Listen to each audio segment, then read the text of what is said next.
কিরে ভাই কি করিস? বসে আছি দেখো, তো এভাবে কেন বসে আছিস ভাই? তুমি আসবে বলে আচ্ছা তোর মন খারাপ কেন? একা একেলা মন, আরে ভাই আমি থাকতে তুই একা কিভাবে? তুই কে আমার আমি কে মানে?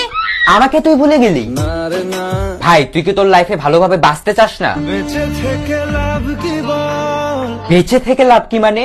মরে গিয়ে তুই কি করবি? তারা হয়ে চলে যাব, হ্যাঁ আরো? পাখি হয়ে ধরা দেব, ভাই তুই চেষ্টাটা কি করছিস বলতো? তাকে আটকে রাখার চেষ্টা, ভাই দেখ যে চলে গেছে তার কথা ভেবে আর নিজের সময় নষ্ট করিস না, মুভ অন কর। না রে না, না মানে এভাবে তুই আর কতদিন থাকবি ভাই? জানি না যাব কদ্দূরে এখনো, ভাই আমি তোকে ভালো মতন বলছি তুই ওকে ভুলে যা, আমি ওর চেয়ে আরো অনেক ভালো মেয়ে তোকে এনে দেবো। লাগে না লাগে না, তাহলে এভাবেই থাক শালা, আমি চললাম। কোনো উপায় দিয়ে যা তুই, এই নে। अच्छा चलता हूँ दुआओं में याद रखना।